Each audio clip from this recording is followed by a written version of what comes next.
Okay, well, hello everyone. Welcome back. Welcome to the current affairs of 12th August 2021. Let's do the first one. What is the theme of International Youth Day 2021? What is it? And it is transforming food systems, youth innovation for human and planetary health. This is the theme for this year's International Youth Day అండి. అది వచ్చేసి ఎప్పుడు celebrate చేస్తామనంటే it is celebrated on August 12కి ఇంకొక speciality కూడా ఉందండి. అదేంటంటే that is World Elephants Day is also celebrated on August 12th. That is a major thing. ఈ 2 డేస్ కూడా ఆగస్ట్ 12థ్‌న సెలబ్రేట్ చేస్తామండి. ఇక్కడొచ్చేసి ఈ యూత్ డే అన్నటువంటిది 1999 నుంచి యునైటెడ్ నేషన్స్ జనరల్ అసెంబ్లీ వాళ్ళు ఈ యూత్ డే అన్నటువంటి దాన్ని ఆగస్ట్ 12థ్ పెర్ఫార్మ్ చేయాలని చెప్పేసి, సెలబ్రేట్ చేయాలి అని చెప్పేసి అప్పుడు డిక్లేర్ చేశారు. Since then we have been celebrating international youth day on August 12థ్ ఇట్‌సెల్ఫ్. బేసిక్‌లీ ఏదైనా ఒక పర్టిక్యులర్ డే గురించి వచ్చింది అనంటే దాని యొక్క ప్రామినెన్స్ గురించి అవేర్‌నెస్‌ని ప్రజల్లో క్రియేట్ చేయడం కోసం అని చెప్పేసి ఆ పర్టిక్యులర్ డేస్‌ని సెలబ్రేట్ చేస్తూ ఉంటాం. ఇక్కడ కూడా యూత్ యొక్క ప్రామినెన్స్, అదేవిధంగా యూత్ సొసైటీకి చేసేటువంటి మేలు, వాళ్ళ వల్ల, వాళ్ళ యొక్క కాంట్రిబ్యూషన్స్ వల్ల కలిగేటువంటి లాభాలు, కాంట్రిబ్యూషన్ లేకపోవడం వల్ల కలిగేటువంటి నష్టాలు, వీటన్నిటి గురించినటువంటి అవేర్‌నెస్‌ని ఈ ఇంటర్నేషనల్ యూత్ డే సందర్భంగా తెలియజేస్తారు. That is the prominence of this day. Clear? Right. Next one. So, which of the following national park has become the first national park in India with satellite phones? What is that national park? And it is Kaziranga National Park of Assam. అస్సాంలో ఉన్నటువంటి Kaziranga national park వచ్చేసి ఈ national పార్క్లో మొట్టమొదటిసారిగా మన భారతదేశంలోనే మొట్టమొదటిసారిగా satellite ఫోన్స్ని introduce చేశారు. శాటిలైట్ ఫోన్స్ అన్నటువంటివి నార్మల్గా రెగ్యులర్గా హ్యూమన్ ఎవరు పడితే వాళ్ళు ఉపయోగించడానికి ఉండదండి. కేవలం పర్టికులర్ కన్సర్న్ అథారిటీ మాత్రమే శాటిలైట్ ఫోన్స్ని యూజ్ చేయడానికి ఉంటుంది.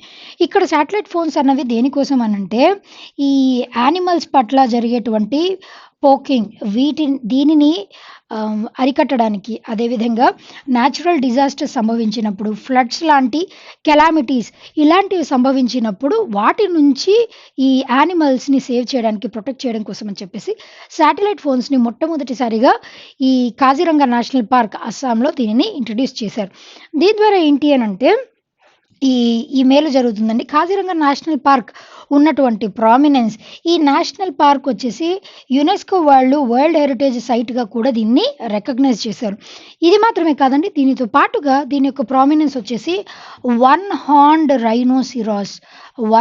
రైనోసిరాస్ వచ్చేసి కాజిరంగా నేషనల్ పార్క్లో మనం ఎక్కువగా ఐడెంటిఫై చేయొచ్చు. ఇవి మాత్రమే కాదు, దీనితో పాటుగా మన భారతదేశంలోనే ఉన్నటువంటి అన్ని టైగర్ రిజర్వ్స్లోకెల్లా ఈ టైగర్ రిజర్వ్ ఇక్కడ Kaziranga national park this is considered as third largest tigers, అంటే ఎక్కువ నెంబర్ ఆఫ్ టైగర్స్ ఉన్నటువంటి దాంట్లో ఉన్నటువంటి నేషనల్ పార్క్లో 3వ స్థానంలో కాజిరంగా నేషనల్ పార్క్ ఉన్నది. ఈ విధంగా వైడ్ వెరైటీ ఆఫ్ ఫనా, అంటే wide variety of species, animal స్పీషీస్ని మనం కాజిరంగా నేషనల్ పార్క్లో అబ్జర్వ్ చేయొచ్చు. అదేవిధంగా అస్సాంలో ఉన్నటువంటి ఇంకా ఇతరత్ర నేషనల్ పార్క్స్ విషయానికి వస్తే Manas national park, it is also situated in Assam అండి. దీనితో పాటుగా దిబ్రూ సాయిఖోవా నేషనల్ పార్క్,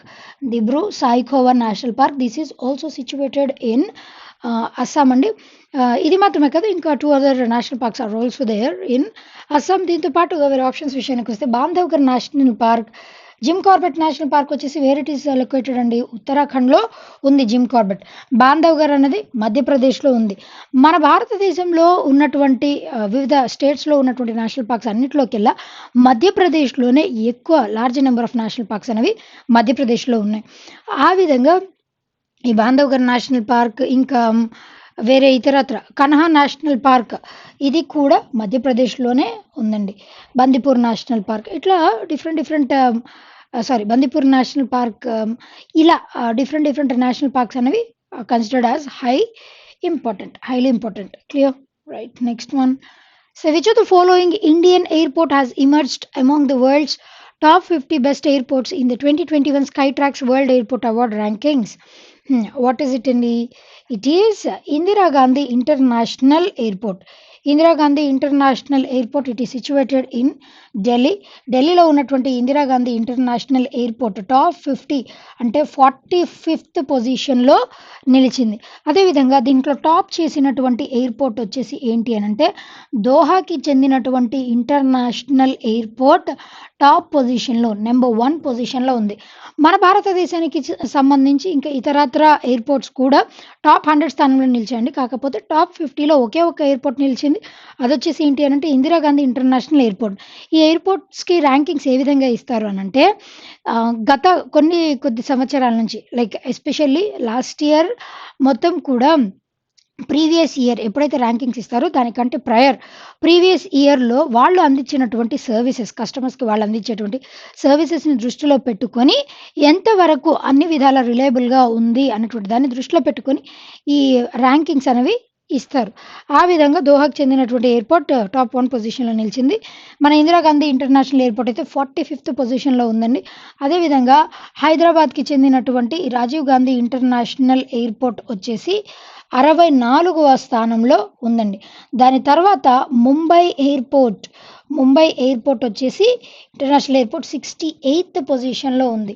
దాని తర్వాత బెంగళూరు ఎయిర్పోర్ట్ వచ్చేసి 71st పొజిషన్‌లో ఉంది. ఈ విధంగా డిఫరెంట్ ఎయిర్పోర్ట్స్ అనేవి మన భారతదేశానికి సంబంధించి ఇట్లా టోటల్‌గా 4 వచ్చేసి టాప్ 100 పొజిషన్‌లో నిలిచాయి. టాప్ 50లో నిలిచింది ఒకే ఒక్క airport. Clear? Right. Next one. See, Al Muhammad Al Hindi 2021 naval exercise is between India and which of the following country? What is that country? And it is Saudi Arabia. Capital and currency of Saudi Arabia వచ్చేసి ఏంటండి? Those are Riyadh and the currency is Riyal. These are the capital and currency. అయితే మన భారతదేశానికి మరియు Saudi అరేబియాకి మధ్య జరిగేటువంటి naval exercise.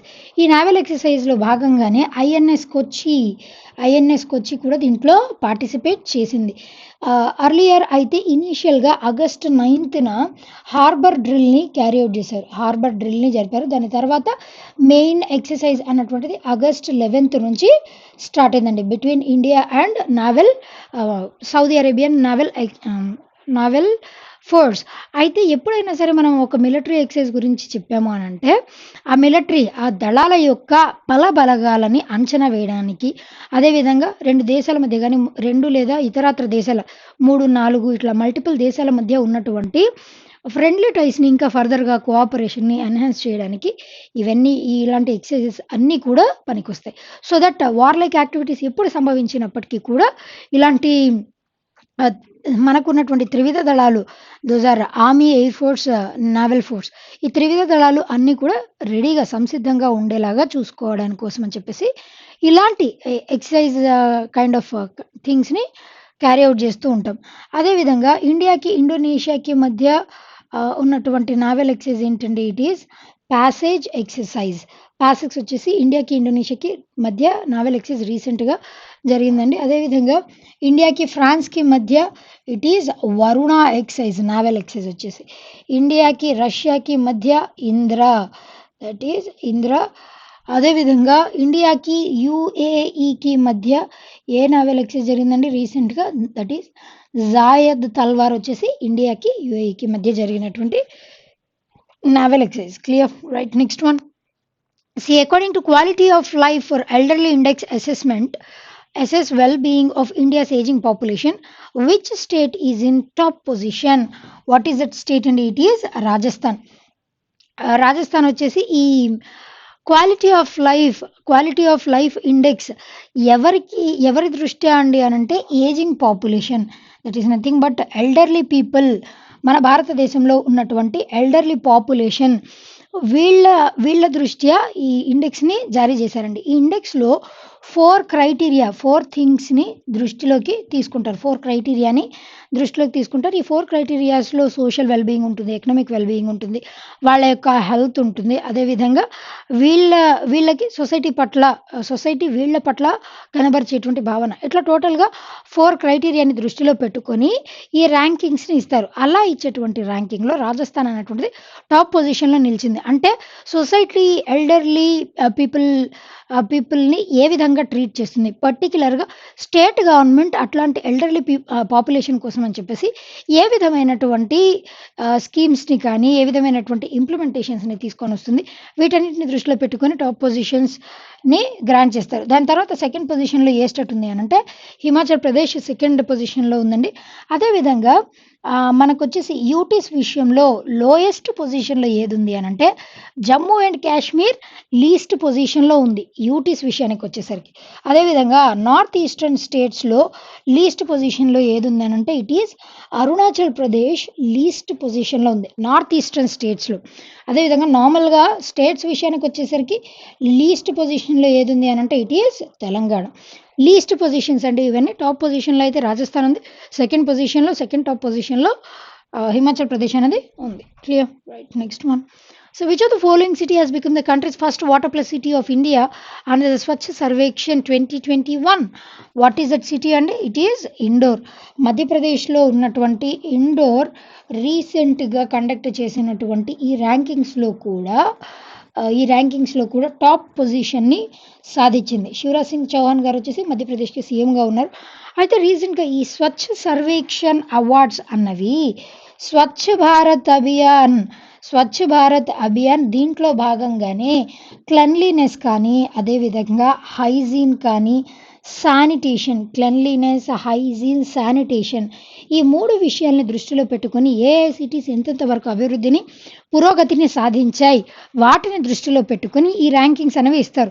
Indoor ఇప్పటి నుంచి కాదండి 2016లో దీన్ని ఇంట్రడ్యూస్ చేసిన దగ్గర నుంచి ఇప్పటి వరకు వరుసగా 4 సార్లు ఇండోర్ అన్నటువంటిది క్లీనెస్ట్ సిటీగా రుజువైంది. ఇప్పటికి కూడా 4 సార్లు ఇండోరే క్లీనెస్ట్ సిటీ టాప్ పొజిషన్లో ఇండోర్ ఉంది. అయితే రీసెంట్గా ఇచ్చినటువంటి ఈ స్వచ్ఛ సర్వేక్షణ్ 2020 దీంట్లో వాటర్ ప్లస్ సిటీ అంటే ఏంటి అని అంటే ఇక్కడ బేసిక్లీ మేజర్గా ఆ పర్టికులర్ ఏరియాలో వాటర్ మేనేజ్మెంట్ టెక్నిక్స్ అనేవి ఎంత ధీటుగా జరుగుతున్నాయి వాటిని దృష్టిలో పెట్టుకొని వాటర్ ప్లస్ సిటీ ర్యాంకింగ్స్ అనేవి ఇస్తారు. దాంట్లో మళ్ళీ టాప్ పొజిషన్లో ఏది నిలిచింది అని అంటే it is again Indore. Clear? Right. Next one. See. Which of the following bank will set up its IFSC banking unit at Gift City? What is that bank? And it is Deutsche Bank. Deutsche Bank అన్నటువంటిది ఏంటి అని అంటే German based bank అండి. German capital and currency వచ్చేసి ఏమేమి ఉన్నాయి? Those are Berlin and the currency is euro. German based bank. అయితే ఈ డ్యూష్ బ్యాంక్ అనేది మన భారతదేశంలో కూడా దీని యొక్క బ్రాంచ్ ఉందండి. బ్రాంచెస్ కూడా ఉన్నాయి డ్యూష్ బ్యాంక్ యొక్క బ్రాంచెస్. అయితే ఐఎఫ్ఎస్సి అనేటువంటిది ఏంటి అని అంటే international financial services company. That is IFSC అండి. ఈ IFSC banking unit gift city అన్నటువంటిది ఎక్కడ ఉందండి?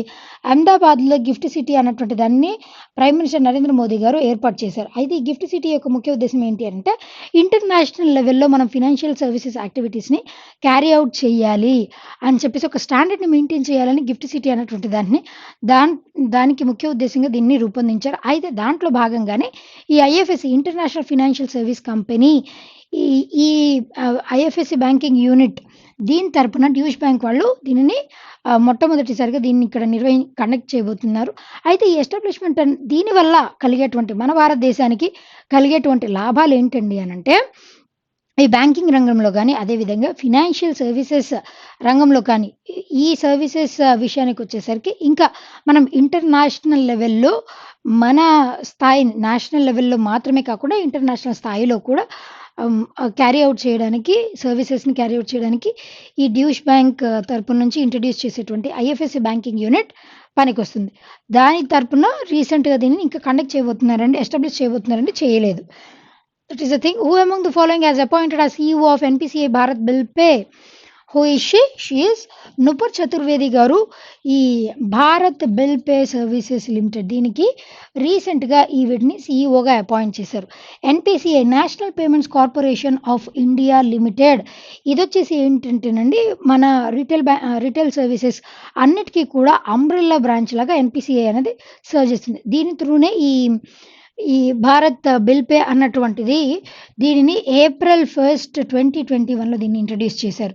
అలా ఇంట్రడ్యూస్ చేసిన తర్వాత నుపుర్ చతుర్వేది గారిని ఆవిడకు ఉన్నటువంటి పాస్ట్ ఎక్స్పీరియన్సెస్ అంటే బ్యాంకింగ్ రంగంలో ఆవిడకు ఉన్నటువంటి ఎక్స్పీరియన్సెస్ అన్నిటినీ అంచనా వేసుకొని నుపుర్ చతుర్వేది గారిని రీసెంట్గా ఈ ఎన్పిసిఐ సబ్సిడరీ అండి. ఈ భారత్ బిల్ పే అన్నటువంటిది ఏంటి అని అంటే ఎన్పిసిఐ యొక్క సబ్సిడరీ. ఈ సబ్సిడరీకి రీసెంట్గా ఈవిడ్ని సీఈఓగా అపాయింట్ చేశారు. Clear? Right. Next one. So which organisation releases handbook to guide electric vehicles charging infrastructure in India? What is the thing అండి? It is NITI Aayog. ఈ నీతి ఆయోగ్ వాళ్ళు రీసెంట్గా ఎలక్ట్రిక్ వెహికల్ ఛార్జింగ్ ఇన్ఫ్రాస్ట్రక్చర్ అంటే ఈవీ అన్నటువంటివి ఎలక్ట్రిక్ వెహికల్స్ రీసెంట్గా వీటి యొక్క ఎన్హాన్స్మెంట్స్ కానీ అదేవిధంగా వీటి యొక్క సర్వీసెస్ ఎన్హాన్స్ అయ్యాయి రీసెంట్ టైమ్స్లో. ఎందుకు అనంటే because of daily increase in petrol charges పెరుగుతున్నటువంటి తరుణంలో ఏమైంది అని అంటే ఎలక్ట్రిక్ వెహికల్స్ వాటికి డిమాండ్ బాగానే పెరిగిందండి. అదేవిధంగా చాలామంది కూడా ఇప్పుడు మెజారిటీ ఆఫ్ ద పీపుల్ కూడా ఎలక్ట్రిక్ వెహికల్స్ని యూజ్ చేయడానికి ఎక్కువగా మొగ్గు చూపిస్తున్నారు. ఆ విధంగా ఇప్పుడు బాగా డిమాండ్ ఉన్నటువంటి ఎలక్ట్రిక్ వెహికల్స్ మరి వాటికి మేజర్గా ఉన్నటువంటి డ్రాబ్యాక్ ఏంటండి అని అంటే ఇప్పుడు సపోజ్ ఫర్ ఎగ్జాంపుల్ మనం కన్వెన్షనల్ సోర్స్ ఆఫ్ ఎనర్జీని యూజ్ చేసుకుని మనం వాడేటువంటి ఆటోమొబైల్స్ 2 వీలర్ అయినా 4 వీలర్ అయినా ఎక్కడైనా ఆగిపోయింది అనుకున్న మధ్యలో ఫ్యూయల్ అయిపోయి ఆగిపోయింది అని అంటే ఆ పెట్రోలియం బ్యాంక్స్ అనేవి చాలా చోట్ల ఉంటాయి. అలాగే ఇక్కడ ఎలక్ట్రిక్ వెహికల్స్ సడన్గా బ్రేక్ డౌన్ అయినప్పుడు ఎలక్ట్రిక్ వెహికల్ ఛార్జింగ్ స్టేషన్స్ కూడా ఉండాలి కదండి. వీటికైతే ఛార్జింగ్ స్టేషన్స్ మస్ట్.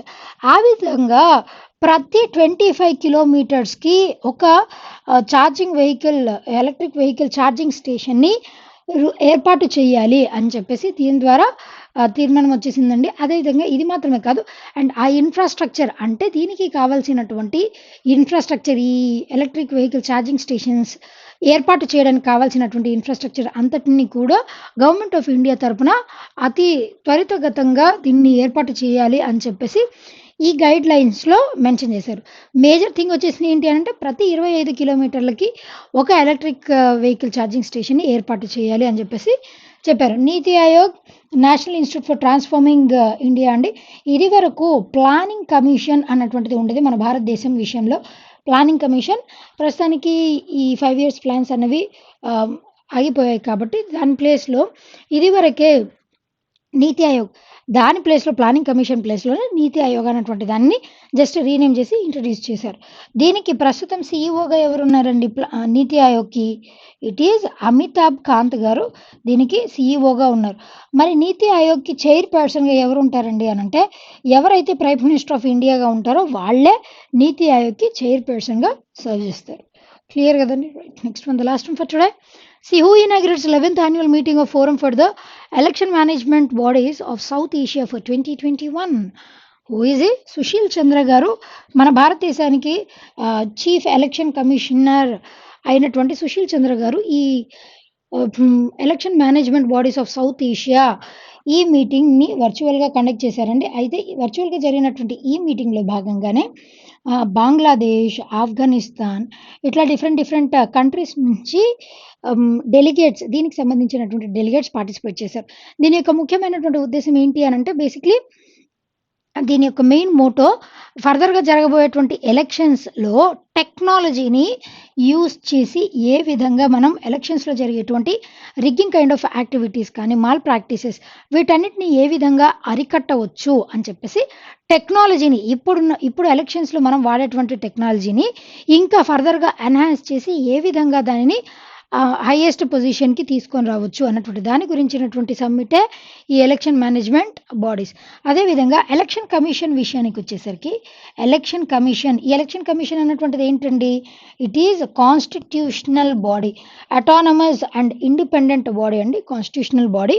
ఇది ఏ ఇయర్లో ఎస్టాబ్లిష్ అయింది అని అంటే it was established on 25th January 1950. ఈ ఎస్టాబ్లిష్మెంట్కి ప్రతిఫలంగానే 25th Januaryని మనం ఏ విధంగా సెలబ్రేట్ చేస్తామనంటే నేషనల్ ఓటర్స్ డేగా ఈ డేని అబ్జర్వ్ చేస్తారు. National voters day because the founding day of election commission. ఈ బాడీ స్థాపించినటువంటి రోజున 25th Januaryని నేషనల్ ఓటర్స్ డేగా కూడా దీన్ని సెలబ్రేట్ చేస్తారు. 1950లో దీన్ని ఎస్టాబ్లిష్ చేశారండి. మొట్టమొదటి ఎలక్షన్ కమిషనర్ ఆఫ్ ఇండియాగా పనిచేసినటువంటి వ్యక్తి ఎవరు అని అంటే ఇట్ ఈజ్ సుకుమార్ సేన్ గారు.